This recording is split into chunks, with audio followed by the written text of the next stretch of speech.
할렐루야. 7월 두 번째 주입니다. 우리 성도님들 반갑고 환영합니다. 오늘 우리에게 주시는 하나님의 말씀은 베드로전서 2장 1절부터 10절까지 말씀입니다. 살아계신 하나님의 말씀을 여러분과 제가 합독하시겠습니다. 그러므로 모든 악독과 모든 기만과 외식과 시기와 모든 비방하는 말을 버리고 갓난아기들 같이 순전하고 신령한 젖을 사모하라. 이는 그로 말미암아 너희로 구원에 이르도록 자라게 하려 함이라. 너희가 주의 인자하심을 맛보았으면 그리하라.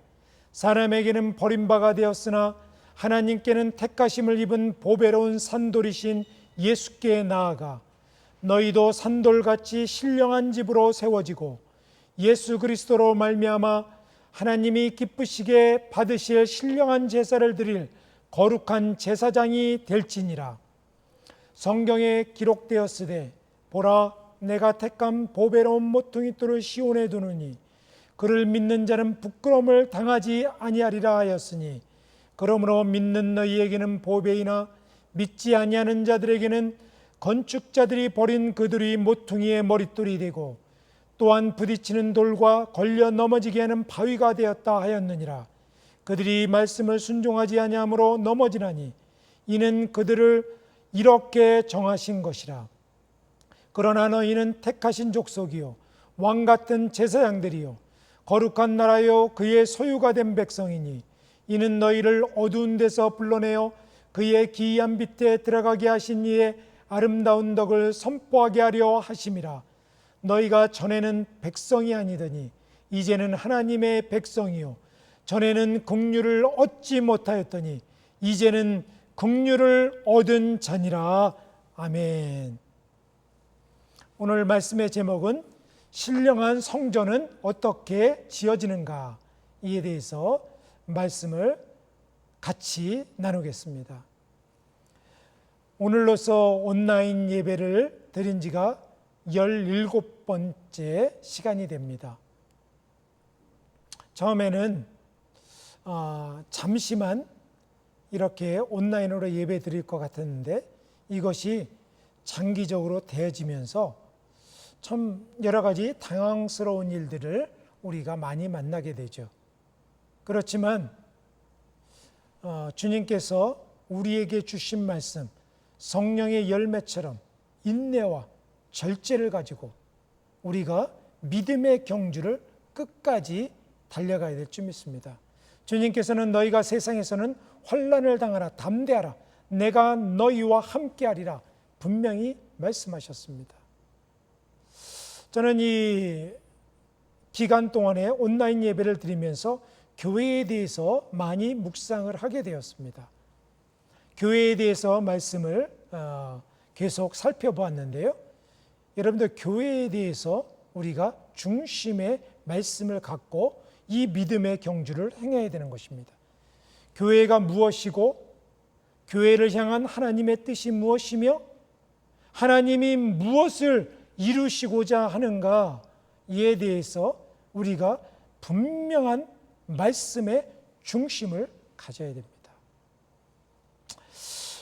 그래서 우리가 이 교회를 통한 믿음의 항해를 하고 하나님의 아름다운 그 항구에 다다라야 되는 것입니다. 그 항구의 끝은 천국이 되겠죠. 마지막이 될 것입니다.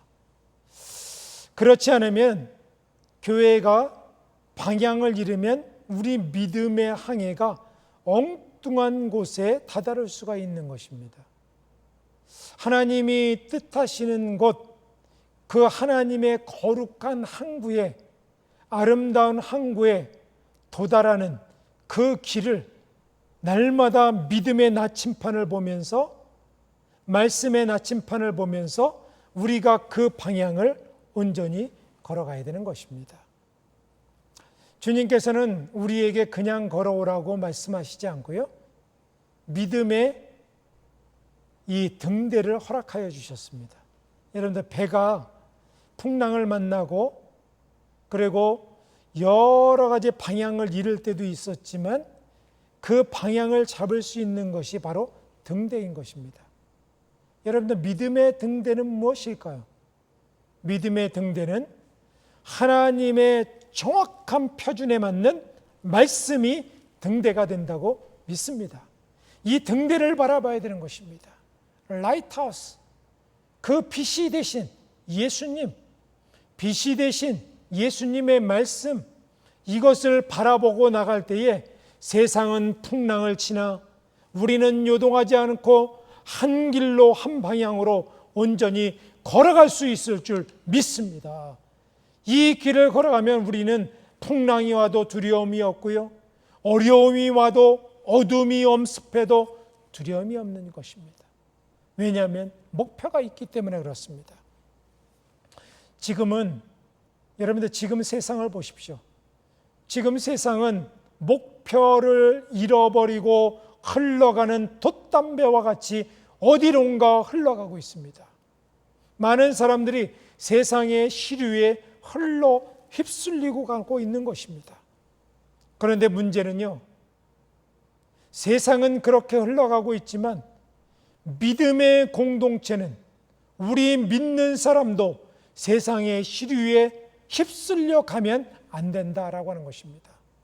우리는 방향을 온전히 잡고 예수님이 희망이요, 말씀이 희망이요, 천국의 푯대를 잡고 나가는 성도들, 그래서 세상에 희망을 주고 세상의 방향을 설정해 주는 그런 모임과 문화와 그리고 그 시대의 교회가 되어야 되는 것입니다. 지금 정치, 경제, 문화, 사회, 종교, 교육, 이런 모든 곳에는 방향을 잃고 있습니다. 여러분들, 요즘에 뉴스를 들으면서 어떻습니까? 고국의 뉴스를 들으면서, 우리가 사는 미국의 뉴스를 들으면서, 세계의 뉴스를 들으면서 혼란스럽지 않습니까? 세상이 지금 우왕좌왕하고 있습니다. 풍랑을 만난 상황에서 길을 제시하고 믿음의 방향을 제시해 주려는 것입니다. 우리 믿음의 공동체에 있는 저와 같은 영적 지도자들은 골방으로 들어가 하나님의 음성에 귀 기울이며 그리고 성령의 인도를 받아야 되는 것입니다. 성도들에게 가장 필요한 것은 지금 세상의 흐름을 아는 것이 아니라 성령의 인도함을 받는 것입니다. 이 시대는 주님께서 키즈라는 시대입니다. 알곡과 가라지를 걸러내는 것입니다. 참 믿음과 거짓 믿음을 갈라내는 것입니다. 그것을 갈라내는 것은 시련이고요, 그리고 어려움이고 환난이고, 이런 코로나 바이러스와 같은 이러한 때인 것입니다. 여러분들, 이러한 때에 여러분들은 어떻습니까? 불안하십니까? 어디로 가는지 모르고, 그리고 걱정과 염려가 엄습하십니까? 마지막 때에는 환난이 온다고 주님께서 분명히 말씀하셨습니다. 그런데요, 이런 환난은 환난도 아닙니다. 앞으로 더 큰 환난이 있는데 견디기가 힘든 환난이 다가온다고 말씀하셨습니다. 7년 대환란, 이런 것, 그리고 그때에 주님께서 다시 오신다고 말씀하셨지 않나요? 성경의 말씀이 지금 응하고 있는 시대입니다. 그런데 환난을 만나면요, 두 가지 종류의 성도들이 있습니다. 한 종류의 성도들은요, 환난을 만나면 주님께 더 가까이 가고 믿음에 가까이 가는 성도들이 있습니다. 그리고 더 거룩함을 추구하는 성도들이 있습니다. 그런데요, 반대로 환난을 만날 때 불안하고 두렵고 힘들고 어려워서 세상을 잡거나 생존 수단으로 세상에 가는 성도들이 있는 것입니다. 요한계시록 22장 마지막 장이죠. 거기서도 마지막 때에는 그러한 성도들, 그러한 사람들이 생겨날 것이다 라고 말씀해 주고 있습니다. 계시록 22장 11절에 이렇게 말씀하십니다. 불의를 행하는 자는 그대로 불의를 행하고, 더러운 자는 그대로 더럽고, 의로운 자는 그대로 의를 행하고, 거룩한 자는 그대로 거룩하게 하라. 마지막 때는 바뀌어지지 않는다는 것이죠. 여러분들, 우리는 의를 행하는 자, 거룩한 자의 편에 서야 되는 것입니다. 하나님 편에 서야 돼요. 의의 편에 서야 되는 것입니다. 환난을 만났을 때 하나님을 더욱더 의지해야 돼요. 주님 도와주세요. 성령님 의지합니다. 그 길로 가는 성도들. 그러나 살려고 발버둥치며 세상을 붙잡고 사람을 붙잡고 도울 자를 붙잡고 라고 생각하지만 그 사람들은 더욱더 늪에 빠지는 것과 같은 것입니다. 신령한 우리의 거룩한 공동체, 마지막에는요, 초대교회와 같은 공동체들이 생겨나는 것입니다. 여러분, 초대교회는요, 작지만 강력한 믿음의 군대였어요. 그런데 현대에는요, 몸집이 크지만 허술한 공동체예요. 그런데 마지막 때에는요, 작지만 단단한 그리스도의 용사들을 배출하는 믿음의 공동체가 생겨납니다.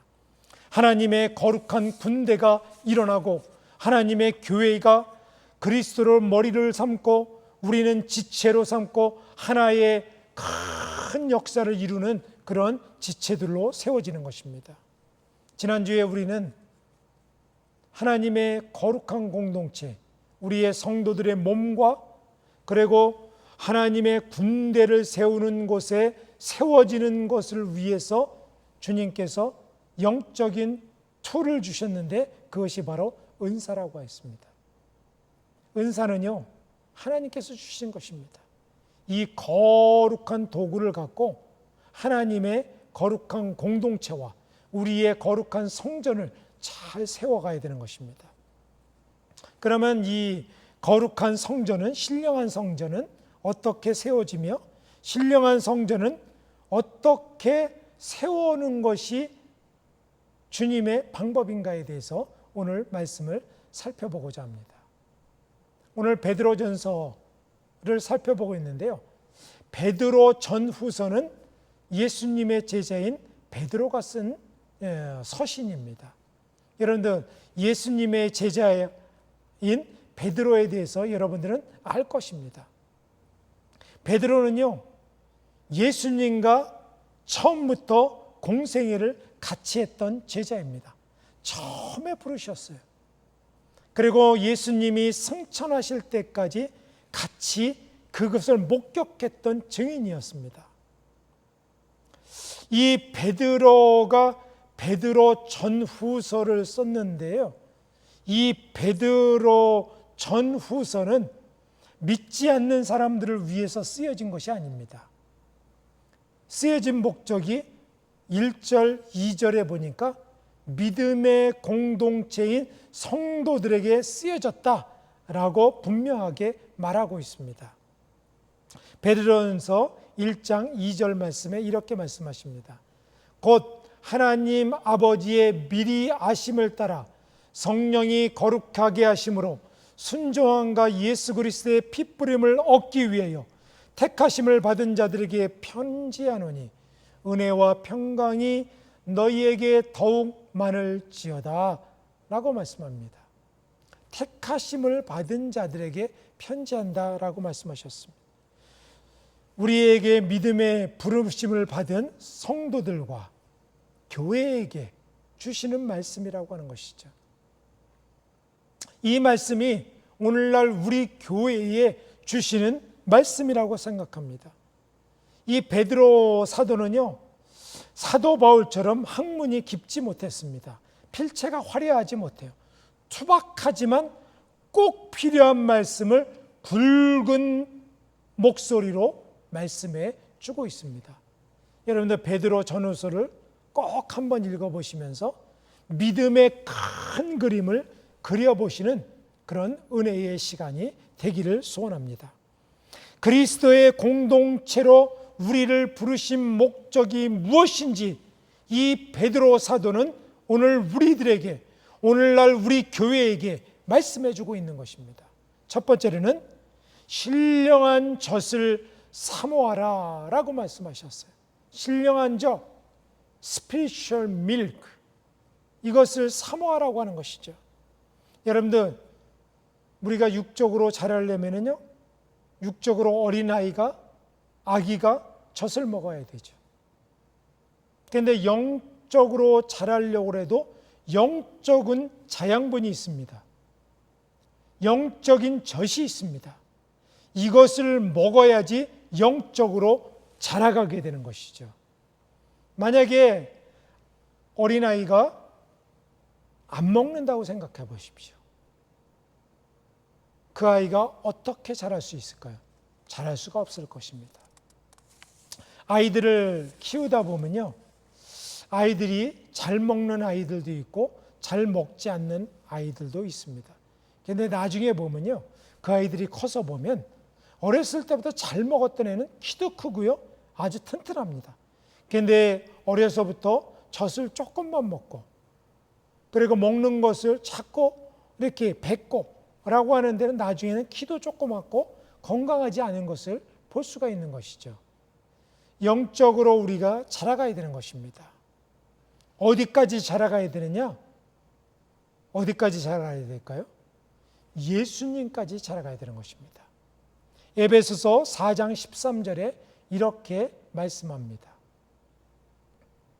우리가 다 하나님의 아들을 믿는 것과 아는 일에 하나가 되어 온전한 사람을 이루어 그리스도의 장성한 분량이 충만한 데까지 이르리니, 여러분들 예수님께로 갈 때까지 자라가려는 것이에요.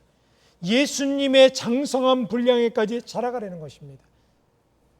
여러분들, 우리가 육적으로는요, 성인이 되면 자라는 것이 멈춥니다. 일정 정도 한계가 있다고 하는 것이죠. 여러분들, 많이 먹는다고 쭉쭉쭉쭉 하늘 끝까지 자라는 거 아니지 않습니까? 그런데요, 놀라운 것은 영적으로는 한계가 없다는 것입니다. 영적으로는요, 리밋이 없어요. 저 하늘 끝까지 예수님에까지 자라는 사람이 있고요, 아주 갓난아이처럼 멈춰있는 성도가 있다고 하는 것입니다. 그것을 영적인 거인까지 된다, 예수님까지 자란다 라고 하는 것입니다. 어떤 사람은 물을 것입니다. 우리가 어떻게 예수님같이 될 수 있습니까? 그런데요, 성경에 보면 예수님보다 더 큰 사역을 하신다고 요한복음에 말씀하고 있습니다. 그리고 예수님까지 자랄 수 있다고 오늘 본문의 에베소서 4장에 말씀하고 있는 것입니다. 그렇기 때문에 우리는 영적인 그것이 가능한 이유는 영적인 자양분을 계속 먹어야 돼요. 영적인 양식을 먹어야 되는 것입니다. 자라나야 되는 것입니다. 거인이 되어야 되는 것입니다. 자라나는 양식은 무엇일까요? 오늘 본문의 베드로전서 2장 2절에 그 양식에 대해서 말씀하고 있습니다.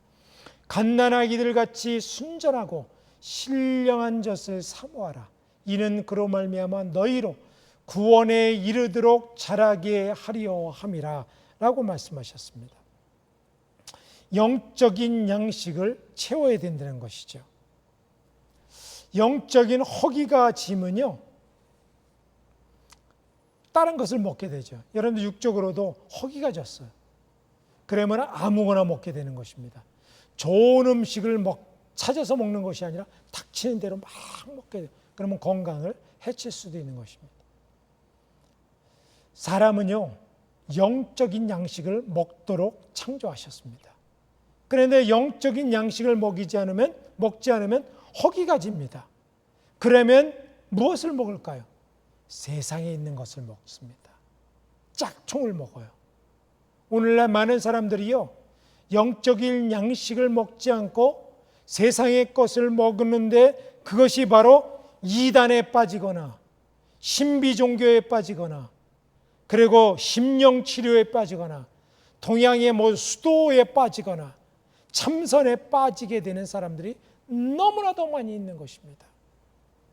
여러분들, 그런 신령한 것이 그것에 점을 치고 구슬하고 이런 것들이 신령한 것이 아닙니다. 짝퉁이에요, 짝퉁. 그것으로 영적인 허기를 채우려고 하는 것입니다. 그러다 보면 영적인 멸망에 이르는 것이죠. 하나님의 신령한 것을 먹으면, 좋은 음식을, 영적인 자연반을 먹으면 구원에 이른다고 말씀하셨습니다. 그런데 세상의 것을 아무거나 주워 먹고, 그리고 사단이 주는 것을 먹고, 그리고 건강을 해치는 것을 먹으면 결국은 멸망에 이르게 되는 것입니다. 여러분들, 요즘 마지막 때가 될수록 이단들이 막 성행하지 않습니까? 요전에는 또 이단 중에서 막 신천지라든가 이런 것들이 막 유행처럼 막 들어갔다는 것 같아요. 신천지 14만 4천 명만 구원받을 수 있다. 또 영생할 수 있다. 교주처럼 영생할 수 있다. 얼마나 달콤한 것입니까? 14만 4천에 들어가서 구원받아야 되죠. 그리고 영생에 한다면, 그 길이 있다면 다투어서 가지 않겠습니까? 그것이 사람들을 미혹시키게 하면서 수많은 사람들을 영생교리에 빠뜨려서 소망을 완전히 죽이고 결국은 멸망에 이르게 되는 것입니다. 순전하고 신령한 젖을 삼아야 돼요. 이사야서 55장 1절과 2절에 이렇게 말씀하십니다. 오라, 너희 모든 목마른 자들아, 물로 나오라. 돈 없는 자도 오라. 너희는 와서 사 먹되 돈 없이 값 없이 와서 포도주와 젖을 사라. 너희가 어찌하여 양식이 아닌 것을 위하여 은을 달아주며 배부르게 하지 못할 것을 위하여 수고하느냐. 내게 듣고 들을지어다. 그리하면 너희가 좋은 것을 먹을 것이며 너희 자신들이 기름진 것으로 즐거움을 얻으리라. 내게 듣고 들을지어다. 하나님의 신령한 말씀을 들으라는 거예요. 좋은 것을 먹으라는 것입니다. 기름진 것을 먹으라는 것입니다. 그렇지 않으면 우리가 멸망한다는 것입니다. 영적인 성장은요, 신령한 젖을 먹어야 돼요. 하나님의 영적인 양식을 먹어야 되는 것입니다. 그 모든 것이 살아있는 말씀을 통해서 먹을 때 영적인 성장을 이루는 거예요. 그리고 영적인 성장을 이룬 심령들이 하나님의 역사를 이루고 교회를 이루고 세상을 승리하는 줄 믿습니다.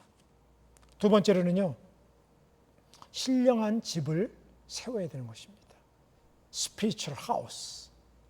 여러분들, 영적인 집은요, 작은 집이 있고 큰 집이 있고 정말 감당할 수 없는 영적인 집의 크기도 다 다릅니다. 이것은 마치 천국의 우리 집이 다 다른 것과 마찬가지인 것입니다. 우리는 신령한 집을 세워야 되는 거예요. 주님께서 말씀하셨습니다. 저는 이것을 천국과 연결을 하고 싶은데요, 이 땅에서 신령한 집을 지으면 영원한 나라의 집이 지어집니다. 세상에서 신령한 집을 지으라고 그랬습니다. 베드로전서 오늘 본문의 2장 5절에 분명하게 말씀하고 있죠.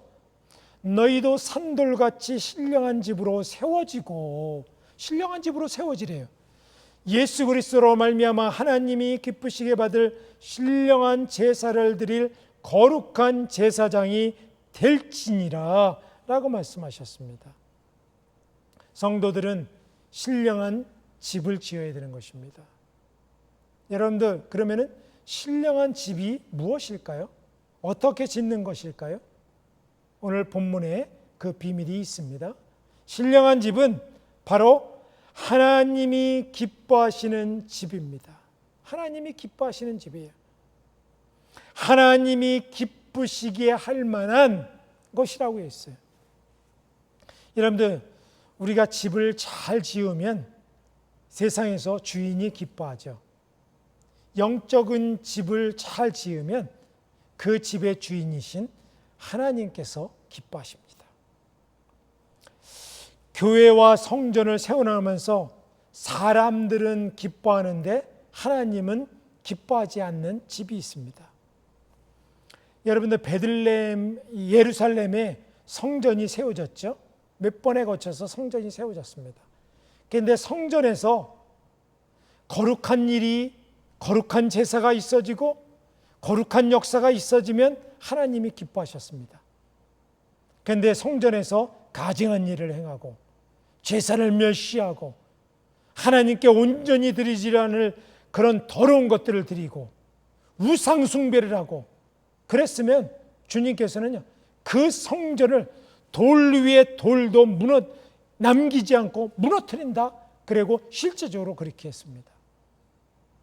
이스라엘의 역사를 보면 성전을 세우는 역사가 있고요, 성전을 무너뜨리는 역사가 있었습니다.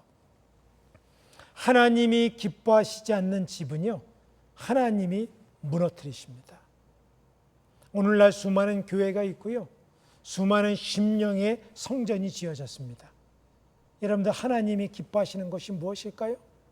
하나님이 기뻐하시고 온전하게 여기신 것을 분별하면서 그 길을 가라고 분명히 로마서 12장 1절과 2절에 말씀하셨습니다. 중세 교회가 하나님의 교회는 아름답게 세웠지만요, 하나님이 무너뜨린 교회가 되었습니다. 근대 교회의 서구 교회를 보십시오. 현대 교회를 보십시오. 하나님께서는 그 안에 가증한 것들이 세워지고 하나님을 멸시하고 다툼과 하나님이 없는 것처럼 행할 때 그 모든 것들을 쓸어버리시고 무너뜨리신다라고 분명하게 말씀하고 있는 것입니다. 두 번째로는요, 신령한 집은 신령한 제사가 드려져야 돼요. 신령한 제사를 드릴 거룩한 제사장이 되라 라고 말씀하셨습니다. 여러분들, 신령한 제사는 무엇일까요? 예배만 뜻하는 것이 아닙니다. 여러분들, 80년대 중반부터 구도자 예배, 열린 예배 이런 것이 시작되어 있습니다. 그 의도는 좋았습니다.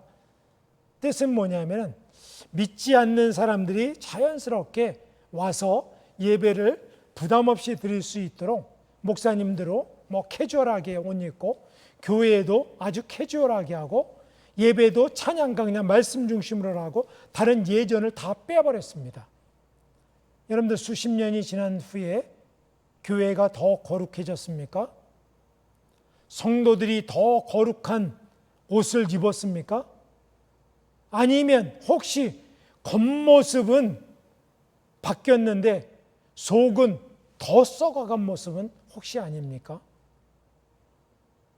오늘날 열린 예배, 구도자 예배가 모든 교회가 드려지는 그런 올드 패션이 되어버렸습니다. 그런데요, 겉모습만 바꿨지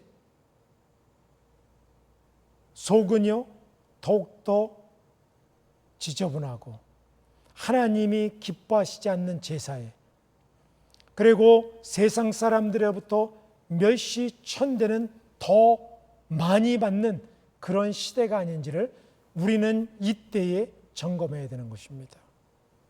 과거보다 교회에 대한 인식이 더 나빠지고 거룩함을 상실하고 사회의 사람들에게 밟히는 맛을 잃은 소금이 아닌지를 우리는 점검해야 되는 것입니다. 신령한 집은요, 신령한 제사가 날마다 드려져야 되는 거예요. 성령의 임재가 있는 예배가 드려지는 것입니다. 성령이 함께하는 그런 모임과 그 심령 가운데 있어야 되는 것입니다. 내가 두세 사람이 모인 곳에 내가 함께하며 그 약속된 하나님을 의지하면서 나가야 되는 것입니다. 신령한 집은요, 세 번째로는 신령한 제사장이 있어야 되는 것입니다. 하나님의 집이 거룩한 이유는 하나님의 집에 제사하는 사람들이 거룩하기 때문에 그렇습니다. 저와 같이 예배를 인도하는 사람들은 정말 거룩의 옷을 갈아입어야 돼요. 하나님께서 오는 겸손의 옷을 갈아입어야 되는 것입니다. 하나님의 능하신 손 아래서 겸손하라, 때가 이르면 내가 높여주리라 라고 말씀하셨습니다. 여러분들, 그런데 겸손이 무엇입니까? 겸손은요, 하나님의 능하신 손 아래에 있는 거예요. 하나님을 의식하는 것입니다. 하나님의 아래에 있는 거예요. 그래서 왕이라도 겸손하는 것이고, 우리가 어떤 것도 하나님의 능하신 손 안에서 엎드리는 것이 겸손인 것입니다. 됐어요. 저는 못해요. 이것이 겸손이 아니죠.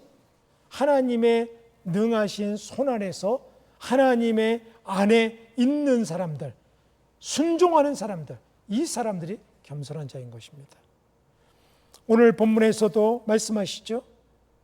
9절 말씀에 너희는 택하신 족속이요 왕 같은 제사장들이요 거룩한 나라요 그의 소유가 된 백성이 이는 너희를 어두운 데서 불러내요 그의 기이한 빛에 들어가게 하신 이의 아름다운 덕을 선포하게 하심이라 라고 말씀하셨습니다. 우리를 거룩한 왕이요 제사장이라고 말씀하셨습니다. 신령한 집은 하나님이 기뻐하시는 집, 그리고 신령한 예배가 드려지는 곳, 신령한 제사장들이 세워지는 곳입니다. 신령한 집을 온전히 세워나가기를 사도 베드로는 우리들에게 강조하고 있고요, 주님께서는 오늘날 우리들에게 이 신령한 집을 아름답게 풍성하게 주님이 기뻐하시도록 세워나가기를 원하시는 것입니다.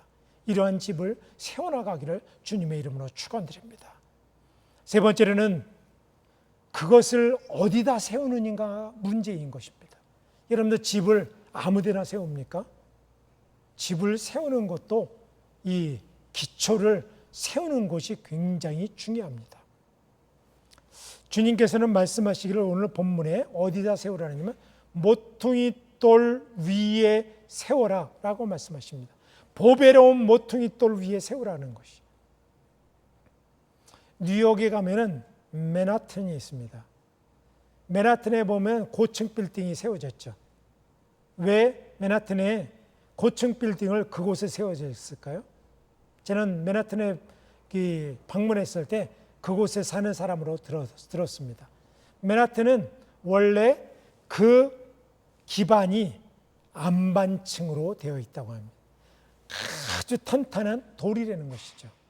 그렇기 때문에 거기에는 고층 빌딩, 100층이 넘는 빌딩을 세워도 그것이 흔들리지 않는다는 것이죠. 우리가 사는 지금 로스앤젤레스에도 마찬가지죠. 로스앤젤레스의 고층 빌딩이 어디에 세워졌습니까? 로스앤젤레스는요, 지진대가 지나갑니다. 그래서 지진이 많은 곳이에요. 그래서 다 건물이 낮습니다. 아파트도 낮고 건물도 낮고, 그렇지만 이 1층 건물들이 수많이 퍼져 있죠. 그런데 고층 빌딩이 LA의 다운타운에 세워져 있습니다. 그리고 코리아타운 중심의 윌셔가에 세워졌습니다. 왜 거기에 고층 빌딩이 있을까요? 그 기반이 바로 돌이 튼튼한 기반이 되었기 때문에 그런 것입니다. 우리의 집을 세울 때 어디다 세우느냐가 중요한 것입니다. 하나님의 성전인 성전의 기초가 되는 것이 무엇일까요? 성전의 기초는 오늘 본문에 모퉁이 돌이 되신 산돌이 되신 예수 그리스도의 기반에 세우라라고 말씀하셨습니다. 모든 교회가 그러면은 예수님의 기반 위에 세워져야 마땅하죠. 어떤 분은 이렇게 물을 것입니다. 목사님, 모든 교회가 예수님의 기반에 세워졌지 않겠습니까? 라고 반문할 것입니다. 과연 그럴까요? 모든 교회가 예수님의 반석 위에 세워진 교회인지 아닌지를 어떻게 알 수 있을까요?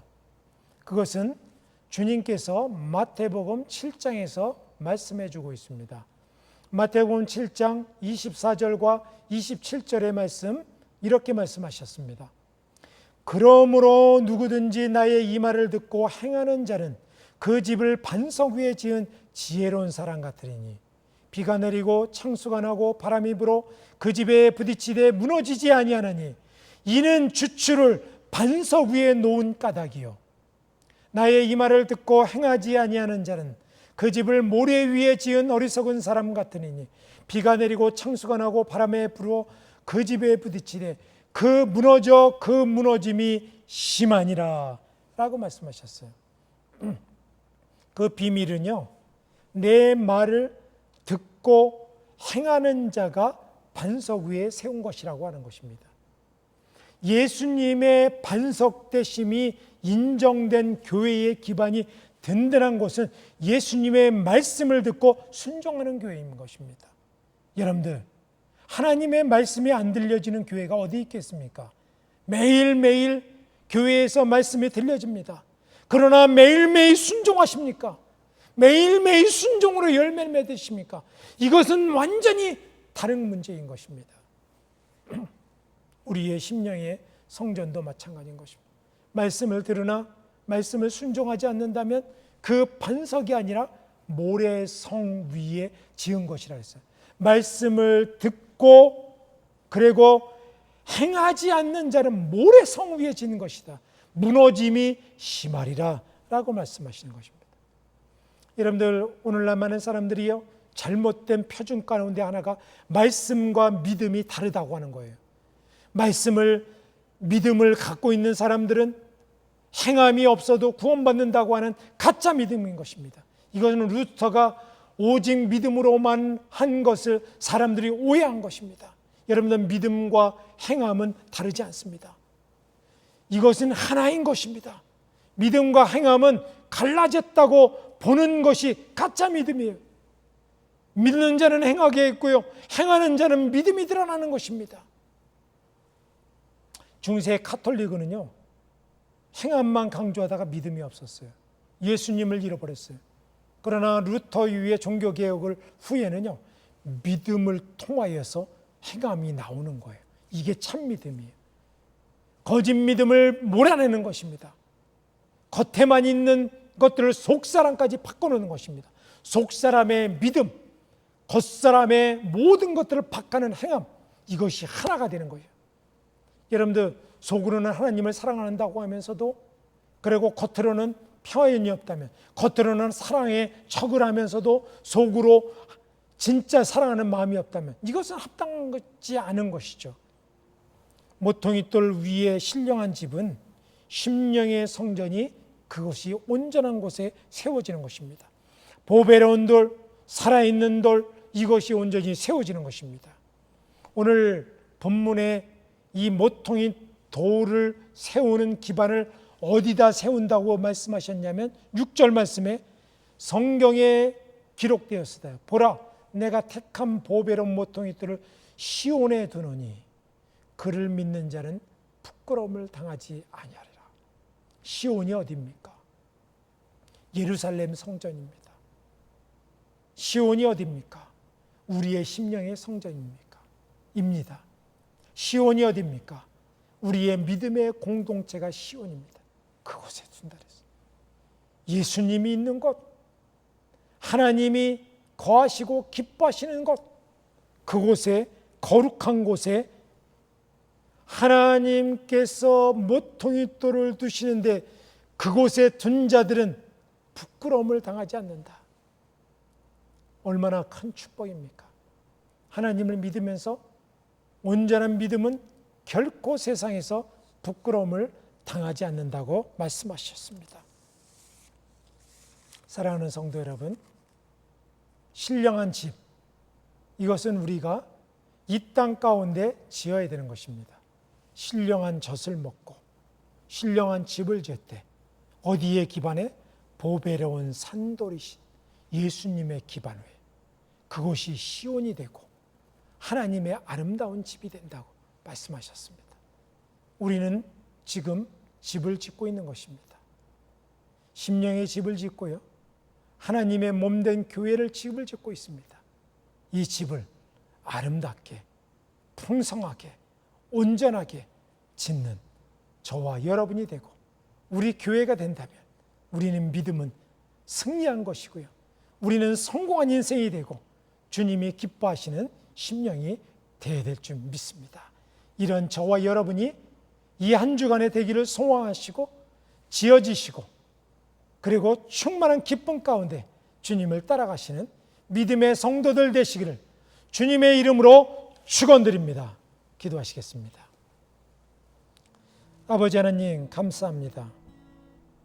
우리를 주님께서 불러주시고 믿음의 거룩한 길을 걷게 하시고 또한 믿음의 집을 짓는 이 길로 우리를 초청하여 주셨습니다.